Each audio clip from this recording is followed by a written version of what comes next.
आया है आप लोगों।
हेलो एवरीबॉडी, मैं संजय कुमार हाजिर हूं आप सबके सामने आपका अपना स्टडी चैनल लेकर के स्टडी 888। देखिए, ऐसे क्वेश्चन छाट करके लाया हूं जो आपने सोचे भी नहीं होंगे कि ऐसे भी क्वेश्चन हमारे सामने आएंगे। बार बार हर वीडियो में बहुत बढ़िया क्वेश्चन है, बहुत बढ़िया क्वेश्चन है बोलते बोलते मैं ऊब गया हूं। क्या आप सुनते सुनते नहीं ऊबे होंगे? तो इसीलिए मैं जो है इस शब्द की जगह इस्तेमाल कर रहा हूं। अमेजिंग क्वेश्चन जो है मैं लेकर आया हूं आप लोगों के लिए इस वीडियो में। ऐसे क्वेश्चन हैं कि आप पढ़ते समय बोर भी नहीं होंगे और आपको एक ही बार में याद भी हो जाएंगे। जब आप अपने जीके के लेवल को ज्यादा ऊपर बढ़ाते हो, हाई लेवल पर लेकर जाते हो, हाई लेवल पर लेकर के जाते हो, तो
हाई लेवल पर लेकर के जाते हो तो आपका लोहा ये समाज मानता है। कहते हैं कि यार जिक्के की तो समझ जबरदस्त है, उसमें बड़ा ही गजब का जिक्के का ज्ञान है बंदे में। ऐसे बोले जाते हैं आपके विषय में बातें, आपके सामने न बोला जाए तो क्या हुआ, पीछे से जरूर बोला जाता है और जिक्के में आपसे कोई टक्कर भी नहीं लेता। तो जिक्के को कभी भी आप खाली बैठे हैं, कहीं जा रहे हैं, गाड़ी में हैं, ट्रेन में हैं, या आप घर पर खाली बैठे हैं, तो बस आपको क्या करना है, उठाइए मोबाइल और स्टडी 888 को ओपन कीजिए और देखिए जिक्के की वीडियोज। करत करत अभ्यास के जड़मती होत सुजान, ये सुजान जड़मती होत सुज्ञान ये कहा गया है। तो इस बात को प्रूव हम तभी कर सकते हैं जब हम ऐसा करें। हमें अभ्यास करते रहना चाहिए। अभ्यास करते रहने से देखिए, जब चींटी बार बार गिरती है अपना भोजन लेकर के, जब वो किसी दीवार पर चढ़ती है तो वो 1000 बार गिरती है, 100 बार गिरती है, फिर भी हार नहीं मानती, उठती है, अपना भोजन उठाती है और फिर से चढ़ने का प्रयास करती है और एक दिन वो सफल हो जाती है। तो आपको भी ऐसा ही कुछ करना चाहिए, अभ्यास करते रहिए। आपका मन आपको रोकेगा, आपका चंचल मन होता है, सभी का चंचल मन होता है और ये हमें रोकता है। अतः इस चंचल मन को ही आप काबू में कीजिए, तभी आप सक्सेस होंगे। आइए ज्यादा विलंब न करते हुए अपनी वीडियो की ओर ध्यान देते हैं। पहला प्रश्न है, गुरु हरकिशन जी कितनी आयु में गुरु बने? गुरु हरकिशन जी कितनी आयु में गुरु बने, ये पूछा है। तो 5 साल 3 महीने की आयु में, 5 साल 3 महीने की आयु में गुरु हरकिशन जी जो हैं वो गुरु बन जाते हैं।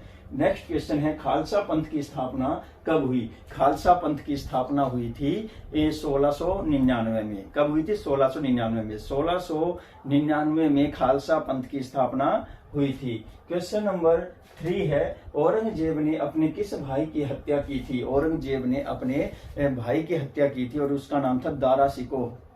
क्या नाम था? दारा शिकोह। राज्य को हड़पने के लिए औरंगजेब ने ये किया था। क्वेश्चन नंबर 4 है, गुरु अमरदास कितनी आयु में गुरु बने थे? गुरु अमरदास के विषय में पूछा है, वो कितनी आयु में जो है गुरु बनते हैं? तो 73 वर्ष की आयु में गुरु अमरदास गुरु बनते हैं। क्वेश्चन नंबर 5 है, बंदा सिंह बहादुर का बचपन का नाम क्या था? बंदा सिंह बहादुर के बचपन का नाम पूछा है, तो लक्ष्मण देव। लक्ष्मण देव जो है बंदा सिंह बहादुर के बचपन का नाम था। क्वेश्चन नंबर 6 है, बंदा सिंह बहादुर ने अपनी राजधानी बनाया था। अपनी राजधानी किसे बनाया? बंदा सिंह बहादुर ने अपनी राजधानी लोहगढ़ को बनाया। किसे? लोहगढ़ को। क्वेश्चन नंबर 7 है, चमकौर की लड़ाई में कौन 2 शहजादे शहीद हुए थे? तो चमकौर की लड़ाई हुई थी, उसमें केवल 40 सिख लड़े थे और उनमें से 2 शहजादे थे, गुरु गोविंद सिंह जी के जो है शहजादे थे। तो उनके 2 शहजादे अजीत सिंह और जुझार सिंह जो है 2 शहजादे थे जो इस लड़ाई में क्या हो गए? शहीद हो गए थे।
क्वेश्चन नंबर 8 है, चमकौर की लड़ाई में कितने सिख लड़े थे? तो 40 सिख लड़े थे चमकौर की लड़ाई में।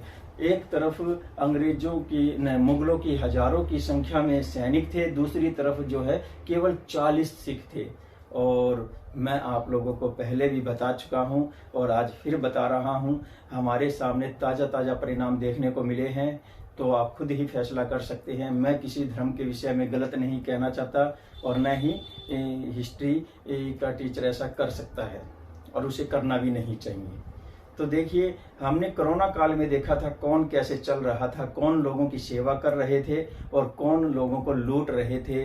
तो आप सबने देखा था, ये कहने की आवश्यकता नहीं है। न्यूज़ अभी भी आपको गूगल पर, यूट्यूब पर देखने को मिल जाएंगी। किसने अपने जो है ऑक्सीजन का भंडारा लगाया है, किसने दवाइयों का भंडारा लगाया है, किसने अपनी गाड़ियों में लोगों को शरण दी है। आप देख सकते हैं पेशेंट की सेवा किस किस ने की है और कौन कौन वो लोग थे जो औने पौने दामों पर अपनी चीजें बेच रहे थे। वो कौन से थे, वो लोग कौन थे, वो भारतीय थे या फिर वो बाहर के थे, आपको ही फैसला करना है। तो देखिए यहाँ पर बहुत बढ़िया, देखिए सिख जो थे वो 40 थे और मुगलों के हजारों की संख्या के साथ वो लड़ रहे थे।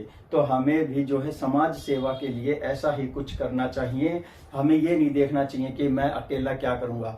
हमें जो है अपना फर्ज निभाना चाहिए, और कोई निभाए या ना निभाए, प्रत्येक व्यक्ति अगर अपना अपना फर्ज निभाने पर आ जाए तो ये इंडिया जो है स्वर्ग बन जाएगा। क्वेश्चन नंबर 9 क्या कह रहा है, अकाल तख्त का निर्माण किसने किया था। अकाल तख्त का निर्माण श्री गुरु हरगोविंद सिंह ने किया था। किसने? श्री गुरु हरगोविंद सिंह ने अकाल तख्त का निर्माण किया था। क्वेश्चन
क्वेश्चन नंबर 10 है, शंकराचार्य ने किस मत का प्रचार किया था। तो शंकराचार्य जी ने अद्वैत मत का प्रचार किया था और अद्वैत मत का जो है उन्होंने प्रचार किया था। और अद्वैत मत क्या होता है कि भगवान जो है निराकार होता है, उसका कोई आकार नहीं होता, ये बताया गया है। क्वेश्चन नंबर 11 है, भक्ति आंदोलन की शुरुआत कहाँ हुई थी। भक्ति आंदोलन की शुरुआत पूछा है कहाँ हुई थी, तो ये दक्षिण भारत में हुई थी। दक्षिण भारत से भक्ति आंदोलन की शुरुआत हुई थी। क्वेश्चन नंबर 12 है, मीराबाई के गुरु कौन थे? तो मीराबाई के गुरु जो थे वो संत रविदास थे। कौन थे? संत रविदास मीराबाई के गुरु थे। क्वेश्चन नंबर 13 है, कबीर की रचनाएं किस भाषा में थी?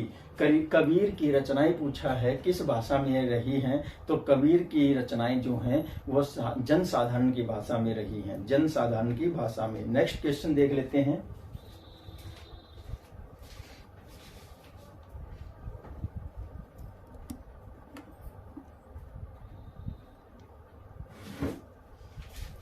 क्वेश्चन नंबर 14 है हमारा। 14 नंबर क्वेश्चन कह रहा है, वैष्णव अलवार संतों की संख्या कितनी थी? वैष्णव अलवार संतों की संख्या जो है वो 12 थी। कितनी थी? 12। और क्वेश्चन नंबर 15 है, भक्ति के दो मार्ग क्या हैं? भक्ति के दो मार्ग हैं, एक है सगुण और एक है निर्गुण। सगुण और निर्गुण। और 16 नंबर क्वेश्चन है, नानकाना साहिब कहाँ स्थित है? नानकाना साहिब कहाँ स्थित है? तो ये पाकिस्तान में है। कहाँ है? पाकिस्तान में। क्वेश्चन नंबर 17 है, नानकी कौन थी? नानकी कौन थी? तो नानकी गुरु नानक देव जी की बहन थी। कौन थी? गुरु नानक देव जी की बहन थी। क्वेश्चन नंबर 18 है, रामानुजाचार्य का जन्म कहाँ हुआ था? तो रामानुजाचार्य का जन्म तमिलनाडु में हुआ था। तमिलनाडु के चेन्नई शहर के निकट पेरम्बदूर में हुआ था। तमिलनाडु के चेन्नई शहर के निकट पेरम्बदूर में जो है रामानुजाचार्य का जन्म हुआ था। और क्वेश्चन नंबर 19 है, सूफी आंदोलन किस धर्म से संबंधित है? सूफी आंदोलन किस धर्म से संबंधित है? तो इस्लाम धर्म से संबंधित है सूफी आंदोलन। किस धर्म से? इस्लाम धर्म से।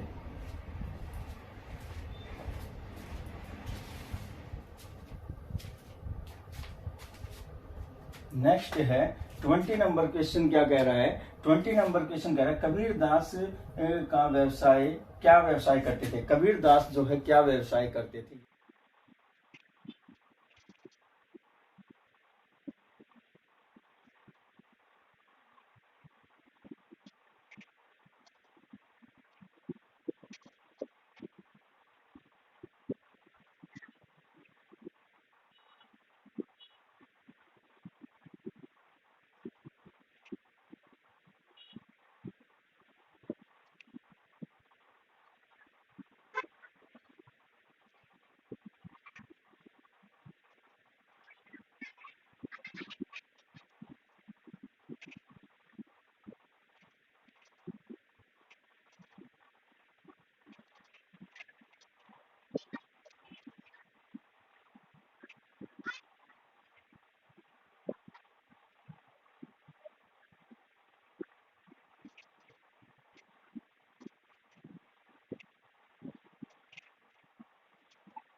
और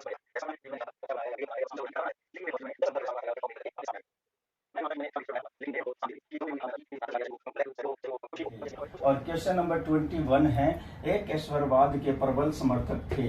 एक ईश्वरवाद यानी कि ईश्वर एक है, एक ही ईश्वर है, चाहे आप किसी भी नाम से उसको पुकार लीजिए, जान लीजिए। तो वो जो है कबीर दास जी थे जिन्होंने ये कहा था कि एक ईश्वरवाद जो है ईश्वर एक है। ठीक है, तो एक ईश्वरवाद पर उन्होंने बल दिया। क्वेश्चन नंबर 22 है, नैनार नैनार या शैव संतों की संख्या कितनी थी? नैनार या शैव संतों की संख्या, ये शैव संत क्या होते हैं? ये शिव जी को, भगवान शिव को मानने वाले संत हुए हैं, और वैष्णव हुए हैं भगवान विष्णु को मानने वाले। तो शैव संतों की संख्या 63 थी। क्वेश्चन नंबर 23 है, कबीर दास का जन्म स्थान माना जाता है। तो कबीर दास का जन्म स्थान क्या था? तो कबीर दास का जो जन्म स्थान है वो उत्तर प्रदेश के काशी शहर में माना गया है। उत्तर प्रदेश के काशी शहर में। क्वेश्चन नंबर 24 है, अवधूत शब्द का अर्थ क्या है? अवधूत शब्द का अर्थ है बंधन रहित, बंधन से मुक्त। और क्वेश्चन नंबर 25 है, गीत गोविंद के लेखक कौन है? गीत गोविंद के लेखक कौन है? तो किसने ये पुस्तक लिखी गीत गोविंद? तो इसका आंसर है जयदेव ने। कौन? जयदेव ने। और क्वेश्चन नंबर आज का अंतिम है 26 नंबर क्वेश्चन क्या कह रहा है? 26 नंबर क्वेश्चन कह रहा है, कबीर दास का जन्म कब हुआ था? कबीर दास का जन्म पूछा है, कब हुआ था? तो कबीर दास का जन्म उत्तर प्रदेश में हुआ था और 1455 में हुआ था। 1455 में उत्तर प्रदेश के काशी शहर में उनका जन्म हुआ था, कबीर दास का जन्म हुआ था। तो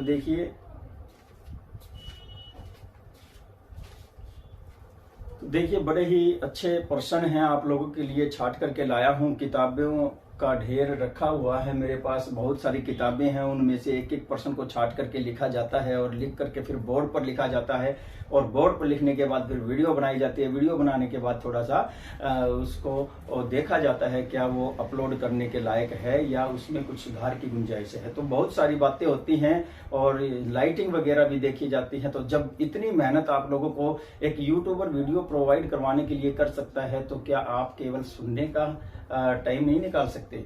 आप सुनिए वीडियो को और केवल आपके लिए सुनिए, इससे हमें ही कोई फायदा नहीं है, इससे आपको जबरदस्त फायदा होने वाला है। और अगर आप इस चैनल पर पहले से जुड़े हुए हैं तो एक ऐसा निशान मिलेगा आपको, ऐसा निशान, और इसको ऐसे दबा दीजिए, ये ऐसे ऐसे नाचेगा और ये आपको अच्छा भी लगेगा और ये कलरफुल होकर के फिर रुक जाएगा, ब्लैक हो जाएगा। तो समझ जाइए आपकी और हमारी मेहनत सही दिशा में है।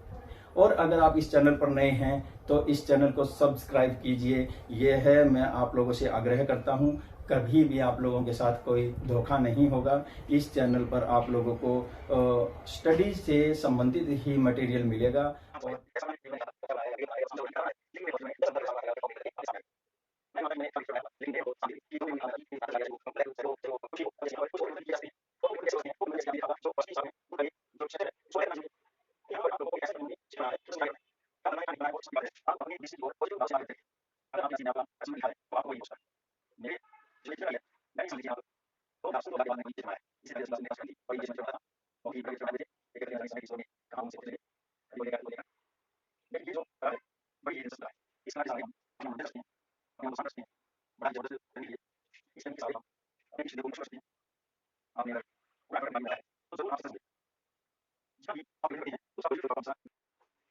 तो मेरा मन जिसको सच्चे मन से पुकारता है उसको मैंने ये समर्पित कर दिया।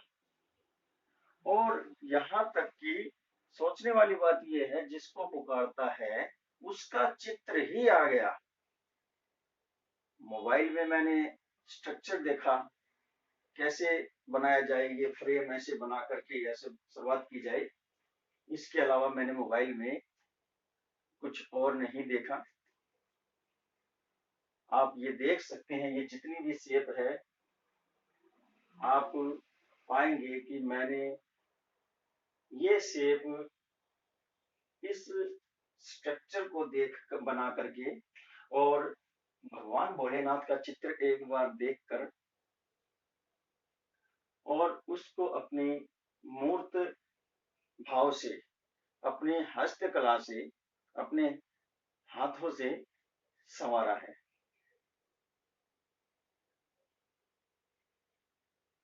तो कैलाश मानसरोवर 3 नदियां निकलती हैं, सिंधु नदी, ब्रह्मपुत्र नदी और सतलुज नदी। सिंधु नदी, ब्रह्मपुत्र नदी और सतलुज नदी, तीनों ही नदियां बड़ी ही उपयोगी हैं। ब्रह्मपुत्र नदी जिसमें संसार का सबसे बड़ा नदी द्वीप है, सतलुज नदी जो कि हमारे क्षेत्र को नम रखता है, पानी प्रोवाइड करवाता है, सिंधु नदी जो कि जम्मू कश्मीर क्षेत्र को पानी प्रोवाइड करवाती है। ये 3 नदी तंत्र और साथ में गंगा यमुना नदी तंत्र मिलकर के हमारे पूरे उत्तर भारत को धन धान्य से संपूर्ण करता है। गंगा नदी का मैदान है, ब्रह्मपुत्र नदी का मैदान है, सिंधु नदी का मैदान है, सतलुज नदी का मैदान है। ये सभी मैदान इन नदियों के द्वारा ही सिंचित है और धन संपदा में सर्वथा आगे भी है। इन नदियों के निकलने का स्थान कैलाश मानसरोवर, जहां भोलेनाथ की नगरी है। भगवान में मन लगाएं। मैं आपको ये नहीं कहता कि आप ऐसे पूजें या वैसे पूजें या ये चढ़ाएं वो चढ़ाएं, जी नहीं। आप सच्चे मन से उसको मानिए, बस। आप उसको सच्चे मन से मानेंगे तो आपको उनके दर्शन जरूर होंगे। उनके दर्शन करते रहिए। जब आप टेंस में होते हैं, एक बार आंखें बंद करें और उसके दर्शन करें, रिलैक्स हो जाएं, आगे बढ़े। इस तरह से आप दिन में कभी भी उनको याद कर सकते हैं।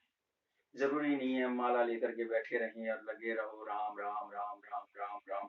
ऐसे करते रहने से कुछ नहीं होगा। दूसरी जगह तो आदमी बात कर रहे हैं, अरे वो तो प्रसाद बट रहा है, अरे वहां ये हो रहा है, तो हम ये सुनने में लग जाते हैं और वो माला चलती रहती है। ये भगवान को नहीं मानना होता। आप चाहे एक पल 2 पल के लिए ही सही, बस सच्चे मन से उसको एक बार स्मरण करें। आपकी आत्मशक्ति बढ़ेगी, आपका दिमाग तेज होगा, शांत चित्त होगा, याद करने की जो प्रबल शक्ति है वो आपके अंदर आ जाएगी। फिर आप एक प्रक्रिया और जरूर करें, क्योंकि मैं तो यही मानता हूं कि हमारे सबसे पहले भगवान हमें पैदा करने वाले हैं।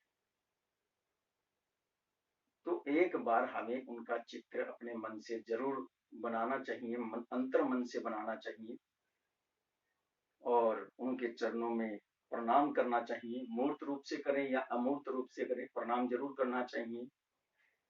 फिर उसके बाद हमारे अन्य कार्य हैं। अतः जिन्होंने आप लोगों को बनाया है, हमें बनाया है, इस धरती पर लेकर आए हैं, क्या उनसे बड़ा कोई भगवान है? हम उनका ऋण कभी नहीं चुका सकते। हम उनको सुख सुविधाएं दे सकते हैं, उनके इस ऋण का हर्जाना नहीं दे सकते उनको। ठीक है, आप उनके लिए कीमती धातुओं से कुछ भी बनवा करके दे सकते हैं, उनको कीमती वस्त्र दे सकते हैं, कीमती खाना दे सकते हैं, कीमती गाड़ी दे सकते हैं, लेकिन क्या एक जन्म देने वाले का ये कर्ज उतारने के लिए काफी है?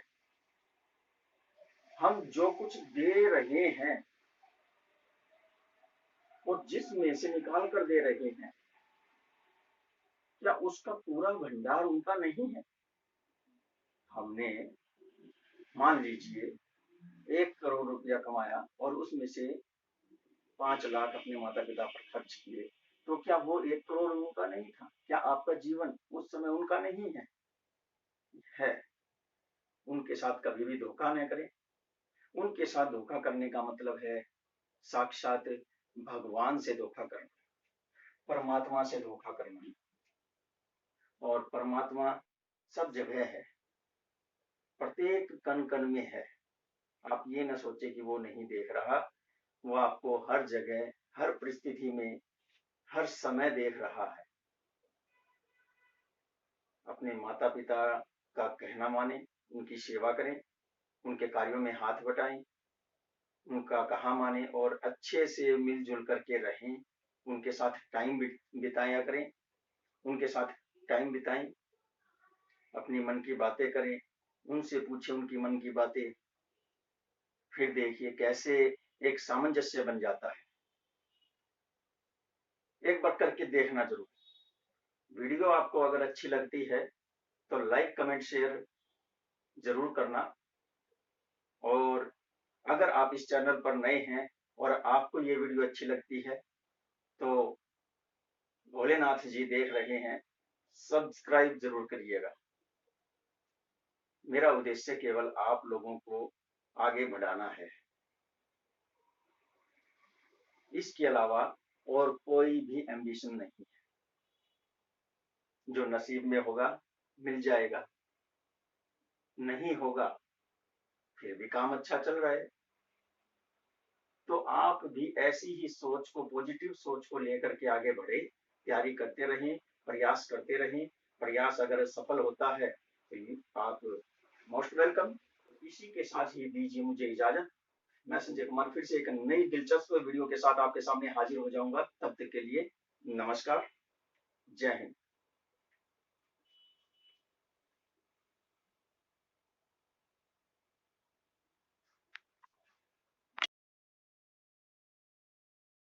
साथ ही दीजिए मुझे इजाजत।